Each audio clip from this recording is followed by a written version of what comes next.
Assalamualaikum warahmatullahi wabarakatuh. Kami dari kelompok Liabilities akan mempresentasikan tentang akuntansi syariah. Sebelumnya, perkenalkan saya Dita Azhara selaku moderator sekaligus pemateri utama, dan kedua rekan saya Nanda Alinda dan Saskia Fariski. Langsung saja masuk ke materi pertama. Di sini ada akuntansi dalam Islam. Sebelumnya, benar nggak sih akuntansi itu beneran ada di dalam Islam? Nah, di sini saya akan menyampaikan beberapa poin yang cukup membuktikan bahwa akuntansi benar adanya di dalam Islam. Yang pertama, sebagaimana kita ketahui bahwa Allah tidak pernah membiarkan kita bebas tanpa memonitoring atau pengawasan dan pencatatan dari Allah. Allah memiliki malaikat raqib dan atid yang tugasnya mirip dengan seorang akuntan, yaitu mencatat setiap kegiatan maupun transaksi yang dilakukan oleh setiap manusia, yang menghasilkan buku yang disebut saijin atau laporan amal baik, dan juga ilin atau laporan amal buruk yang nantinya akan dilaporkan kepada kita di akhirat untuk dipertanggungjawabkan. Nah, dalam surat Al-Infitor ayat 10-12 yang berbunyi, padahal sesungguhnya pada kamu ada malaikat yang mengawasi pekerjaanmu, yang mulia di sisi Allah dan yang mencatat pekerjaanmu itu. Mereka mengetahui apa saja yang kamu kerjakan.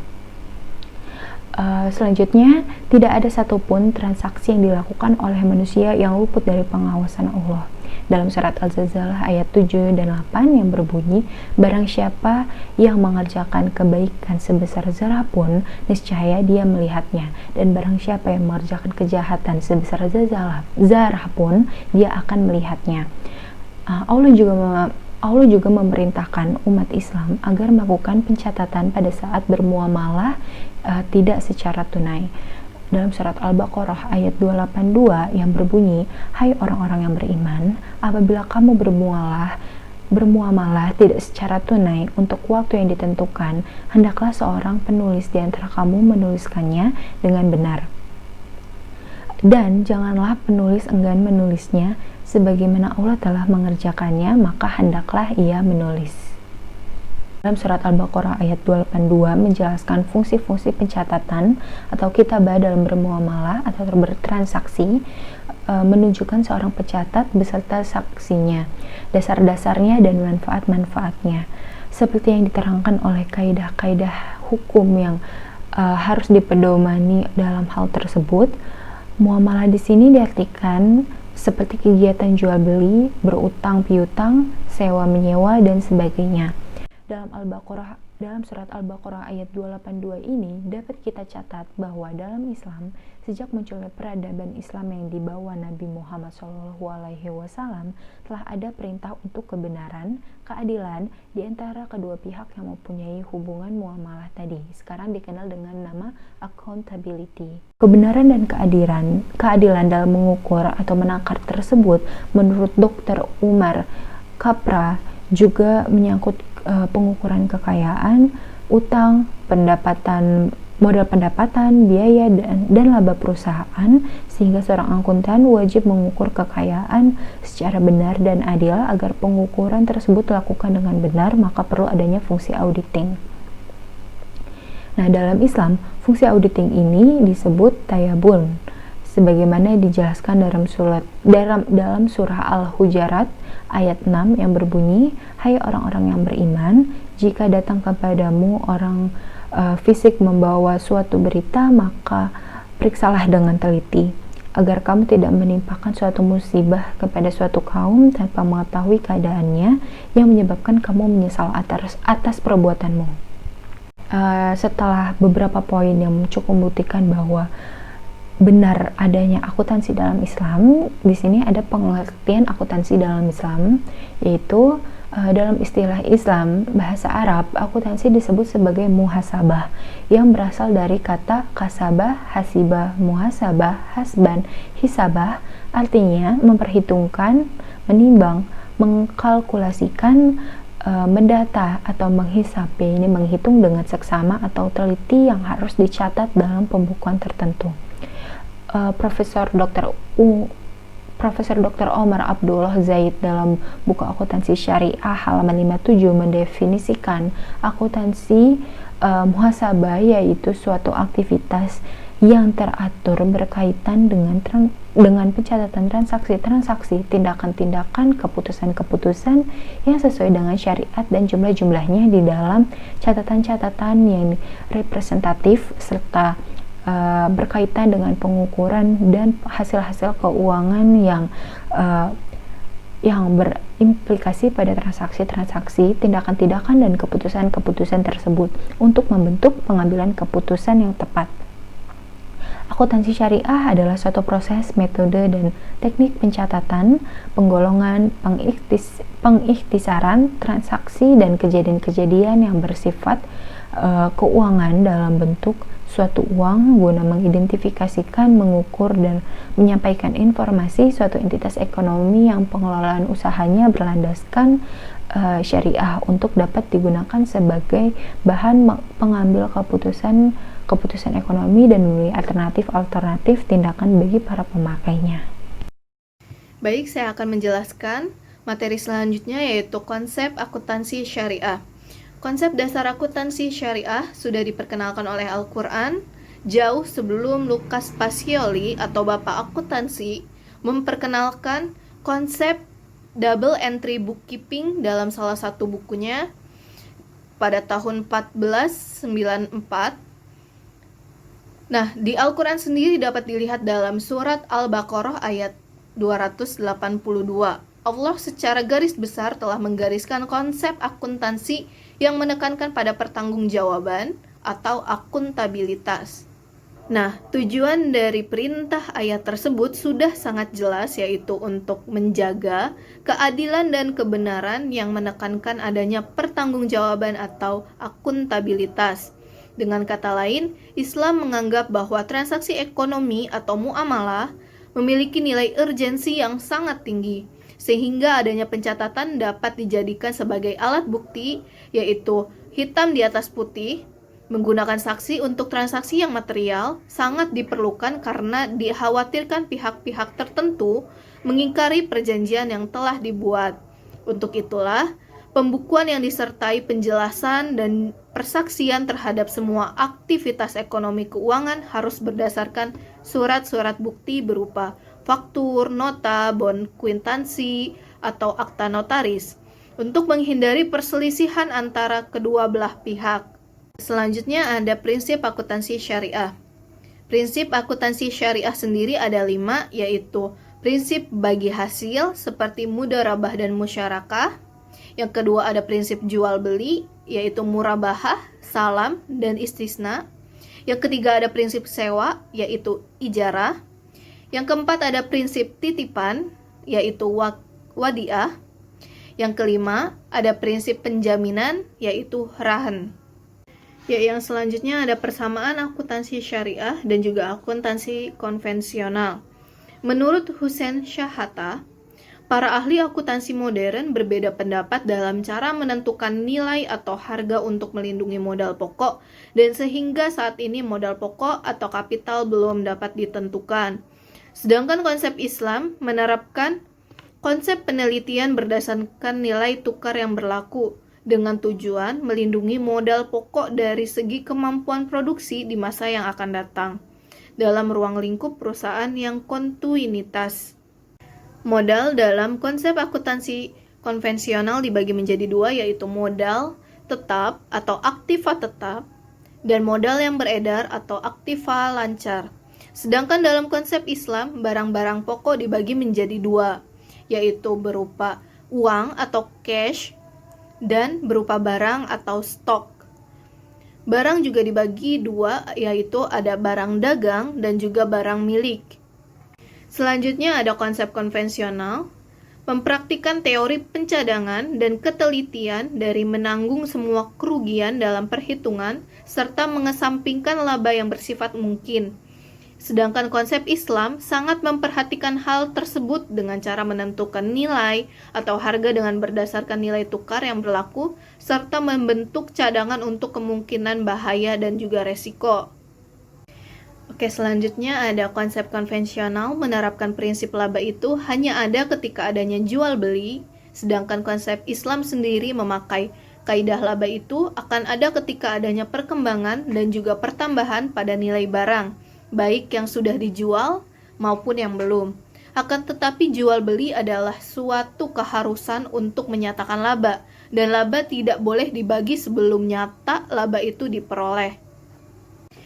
Konsep konvensional juga menerapkan prinsip laba yang universal, mencakup laba dagang, modal pokok, transaksi, dan juga uang dari sumber yang haram.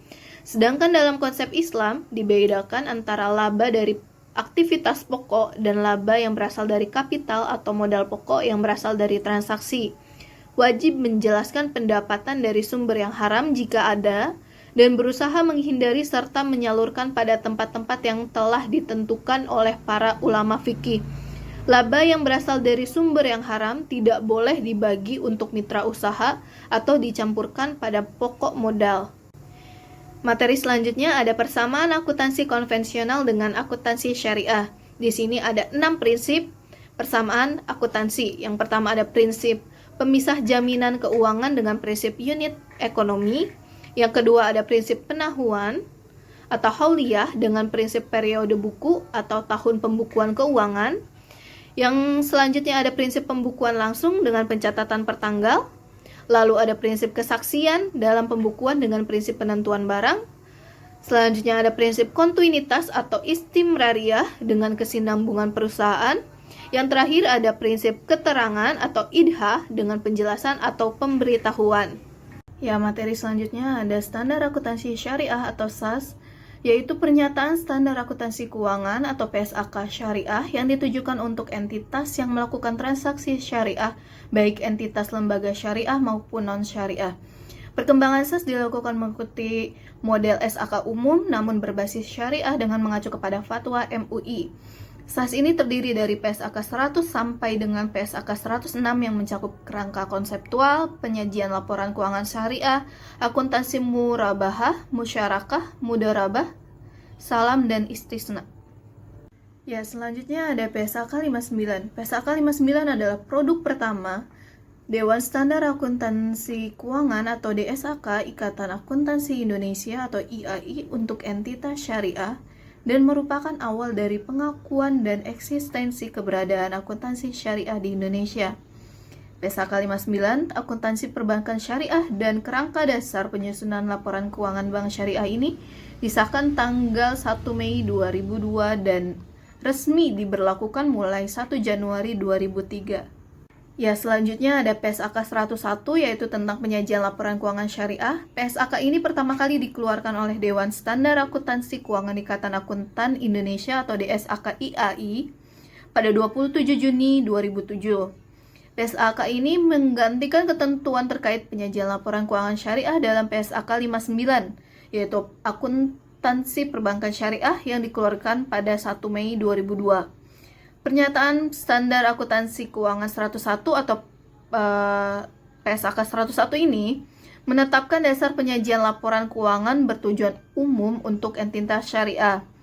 Pernyataan ini mengatur persyaratan penyajian laporan keuangan, struktur laporan keuangan, dan persyaratan minimal isi laporan keuangan atas transaksi syariah. Nah, dalam PSAK 101 ini memberikan penjelasan atas karakteristik umum pada laporan keuangan syariah, antara lain terkait dengan penyajian secara wajar dan kepatuhan terhadap SAK, dasar akrual, materialitas dan penggabungan, saling hapus, frekuensi pelaporan, informasi komparatif, dan konsisten penyajian. Dalam PSAK 101 juga memberikan penjabaran struktur dan isi pada laporan keuangan syariah, mencakup laporan posisi keuangan, laba rugi dan penghasilan kompresif lain, laporan perubahan ekuitas, laporan arus kas, catatan atas laporan keuangan. Ya, selanjutnya ada PSAK 102 yaitu tentang akuntansi murabahah. PSAK 102 juga dikeluarkan pada 27 Juni 2007. Menggantikan PSAK 59 yaitu tentang akuntansi perbankan syariah yang dikeluarkan pada 1 Mei 2002. PSAK 102 akuntansi murabahah mengatur pengakuan, pengukuran, penyajian, dan pengungkapan transaksi murabahah. PSAK 102 diterapkan untuk yang pertama ada lembaga keuangan syariah dan koperasi syariah yang melakukan transaksi murabahah baik sebagai penjual maupun pembeli dan pihak-pihak yang melakukan transaksi murabahah dengan lembaga keuangan syariah atau koperasi syariah. Ya, di sini ada PSAK 102 untuk penjual dan juga pembeli akhir. Untuk penjual sendiri pada saat perolehan, aset murabahah diakui sebagai persediaan sebesar biaya perolehan. Untuk pembeli akhir, aset yang diperoleh melalui transaksi murabahah diakui sebesar biaya perolehan murabahah tunai. Selisih antara harga beli yang disepakati dengan biaya perolehan tunai diakui sebagai beban murabahah tangguhan. Yang selanjutnya ada PSAK 103 yaitu akuntansi salam. Salam sendiri adalah akad jual beli barang pesanan dengan pengiriman di kemudian hari oleh penjual dan pelunasannya dilakukan oleh pembeli pada saat akad disepakati sesuai dengan syarat-syarat tertentu. Jadi akuntansi salam juga ada untuk pembeli dan juga penjual. Di akuntansi untuk pembeli dalam transaksi salam mengungkapkan yang pertama ada besarnya modal usaha salam, baik yang dibiayai sendiri maupun yang dibiayai secara bersama-sama dengan pihak lain. Yang kedua, jenis dan kuantitas barang pesanan. Yang ketiga, pengungkapan lain sesuai dengan PSAK 101, yaitu tentang penyajian laporan keuangan syariah. Untuk penjual sendiri, penjual dalam transaksi salam bisa mengungkapkan 3 hal juga, yaitu piutang salam kepada produsen dalam salam paralel yang memiliki hubungan istimewa. Yang kedua, jenis dan kuantitas barang pesanan. Yang ketiga, ada pengungkapan lain sesuai dengan PSAK 101, yaitu penyajian laporan keuangan syariah. PSAK 104, yaitu tentang akuntansi istisna. PSAK 104 mengatur tentang pengakuan, pengukuran, penyajian, dan pengungkapan transaksi istisna. Pernyataan ini digunakan hanya untuk lembaga keuangan syariah dan koperasi syariah yang melakukan pembelian istisna baik sebagai penjual maupun pembeli. Istisna adalah akad jual beli dalam bentuk pemesanan pembuatan barang tertentu dengan kriteria dan persyaratan tertentu yang disepakati antara pemesan atau pembeli dan penjual atau pembuat. Akuntansi untuk penjual, pendapatan istisna diakui dengan menggunakan metode persentase penyelesaian atau metode akad selesai. Penjual menyajikan yang pertama piutang istisna yang berasal dari transaksi istisna sebesar jumlah yang belum dilunasi oleh pembeli akhir. Yang kedua, termin istisna yang berasal dari transaksi istisna sebesar jumlah tagihan termin penjualan kepada pembeli akhir. Selanjutnya, akuntansi untuk pembeli. Pembeli mengakui aset istisna dalam penyelesaian sebesar jumlah termin yang ditagih oleh penjual dan sekaligus mengakui utang istisna kepada penjual. Pembeli menyediakan yang pertama utang istisna sebesar tagihan dari produsen atau kontraktor yang belum dilunasi. Yang kedua, aset istisna dalam penyelesaiannya sebesar persentase penyelesaian dari nilai kontrak penjualan kepada pembeli akhir jika istisna paralel. Selanjutnya, kapasitas biaya perolehan jika istisna atau bukan istisna paralel. Selanjutnya PSAK 105, yaitu tentang akuntansi mudharabah. PSAK ini mengatur pengukuran, penyajian, dan pengungkapan transaksi mudharabah. Pernyataan ini ditetapkan untuk entitas yang melakukan transaksi mudharabah, baik sebagai pemilik dana maupun sebagai pengolah dana. Mudharabah di sini adalah akad kerjasama antara dua pihak. Pihak pertama yaitu pemilik dana yang menyediakan seluruh dana, dan pihak kedua adalah pengolah dana yang bertindak selaku pengolah, dan keuntungan dibagi sesuai dengan kesepakatan. Dan untuk kerugian finansial hanya ditanggung oleh pemilik dana. Selanjutnya PSAK 106, yaitu tentang akuntansi musyarakah. PSAK ini mengatur pengakuan, pengukuran, penyajian, dan pengungkapan transaksi musyarakah, tetapi tidak mencakup pengaturan perlakuan akuntansi atas obligasi syariah yang menggunakan akad musyarakah untuk pertanggungjawaban pengolahan usaha musyarakah dan sebagai dasar penentu bagi hasil. Maka mitra aktif atau pihak yang mengelola usaha musyarakah harus membuat catatan akuntansi yang terpisah untuk usaha musyarakah tersebut. Pengertian musyarakah di sini adalah akad kerjasama antara dua pihak atau lebih untuk suatu usaha tertentu, di mana masing-masing memberikan kontribusi dana dengan ketentuan bahwa keuntungan dibagi hasil sesuai dengan kesepakatan, dan kerugian berdasarkan kontribusi dana. Dana tersebut meliputi kas atau aset non-kas yang diperkenankan oleh syariah. PSAK 106 ini juga memberikan ketentuan pengakuan akuntansi untuk mitra aktif dan mitra pasif pada saat akad, selama akad, dan saat akhir akad. PSAK 107 atau akuntansi ijaroh. PSAK ini mengatur pengakuan, pengukuran, penyajian, dan pengungkapan transaksi ijaroh. Ijaroh adalah akad pemindahan hak guna atau manfaat atas aset dalam waktu tertentu dengan pembayaran sewa, tanpa diikuti dengan pemindahan. Aset ijaroh adalah aset baik berwujud maupun tidak berwujud yang atas manfaatnya disewakan. PSAK 107 memberikan pengetahuan akuntansi baik dari sisi pemilik atau mu'jir dan penyewa atau mustajir. Biaya perolehan untuk akuntansi pemilik atau mu'jir objek ijaroh diakui pada saat objek ijaroh diperoleh sebesar biaya perolehan.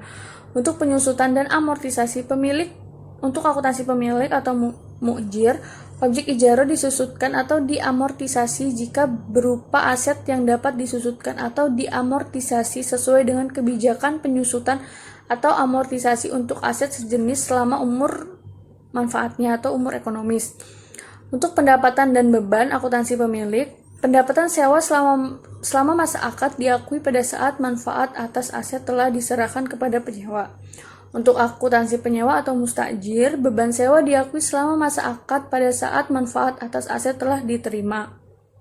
Selanjutnya, PSAK 108, yaitu tentang akuntansi transaksi asuransi syariah. PSAK ini mengatur tentang pengakuan, pengukuran, penyajian, dan pengungkapan transaksi asuransi syariah. Transaksi asuransi syariah yang dimaksud dalam pernyataan ini adalah transaksi yang terkait dengan kontribusi peserta, surplus dan defisit underwriting, penyisihan teknis, dan saldo dana tabaru. Akad asuransi jangka pendek adalah akad asuransi yang memberikan proteksi untuk periode sampai 12 bulan atau memberikan proteksi untuk periode lebih dari 12 bulan dan memungkinkan penyesuaian persyaratan akad pada ulang tahun polis.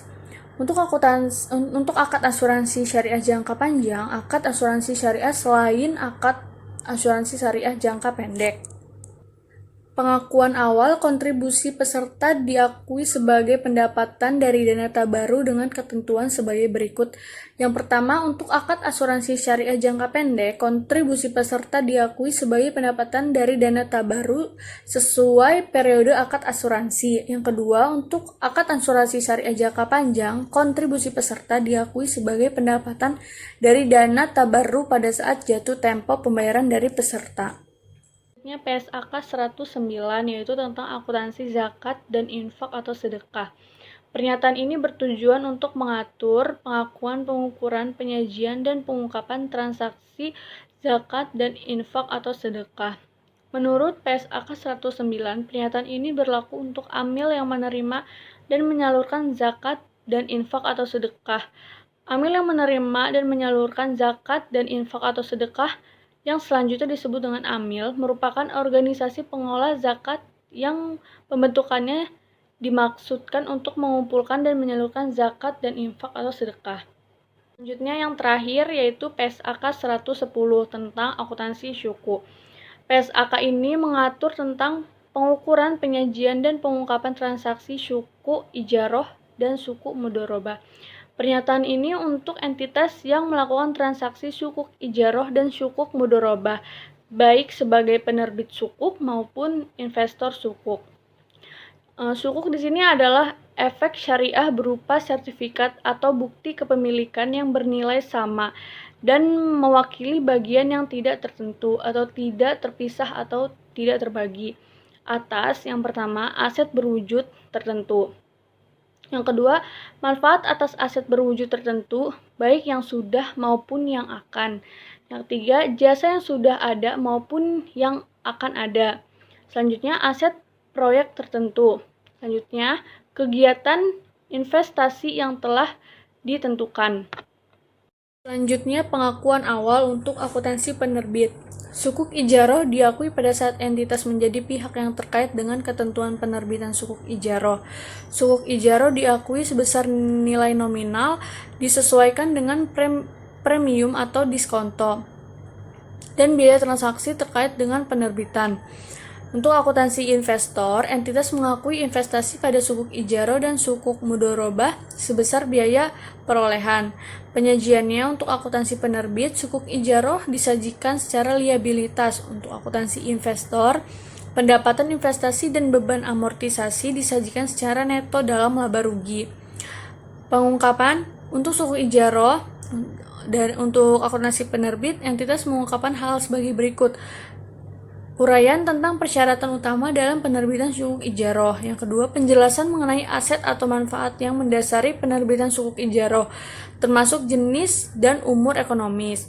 Untuk akuntansi investor, entitas mengungkapkan hal sebagai berikut. Yang pertama, klasifikasi investasi berdasarkan jumlah investasi. Yang kedua, tujuan model usaha yang digunakan. Yang ketiga, jumlah investasi yang direklasifikasikan jika ada dan penyebabnya. Yang selanjutnya, nilai wajar untuk investasi yang diukur pada biaya perolehan. Selanjutnya, berbeda dengan PSAK 110 yang diterbitkan pada tahun 2011 dan yang direvisi 2015, memberikan perubahan terkait klasifikasi sukuk pada laporan keuangan investor. Investasi sukuk kini diklasifikasikan berdasarkan model usaha dan arus kas kontraktual. Pada sisi investor, investasi sukuk diklasifikasikan sebagai diukur pada biaya perolehan. Jika yang pertama, investasi tersebut dimiliki dalam suatu model usaha yang bertujuan utama untuk memperoleh arus kas kontraktual.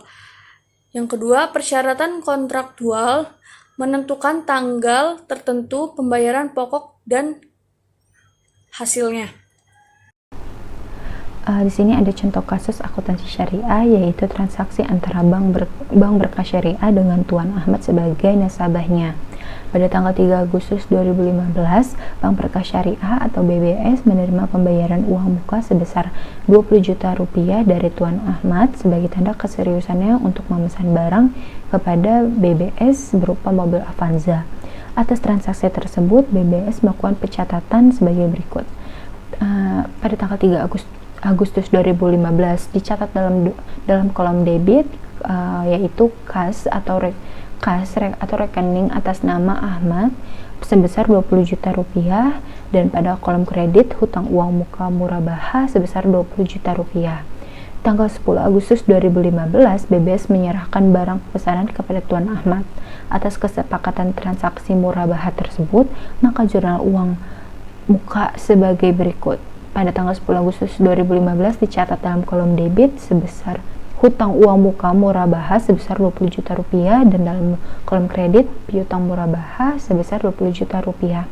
Jika tanggal 10 Agustus 2015 Tuan Ahmad membatalkan pembelian barang kepada BBS dan atas pemesanan barang bank syariah telah mengeluarkan biaya sebesar 5 juta rupiah, maka jurnal transaksinya adalah pada tanggal 10 Agustus 2015 dicatat dalam kolom debit hutang uang muka murabahah sebesar 20 juta rupiah, dan kolom kredit kerugian pemesan murabahah sebesar 5 juta, dan kas rekening atas nama Ahmad sebesar 15 juta. Sekian presentasi dari kelompok kami, kurang lebihnya mohon maaf dan semoga bermanfaat. Terima kasih. Wassalamualaikum warahmatullahi wabarakatuh.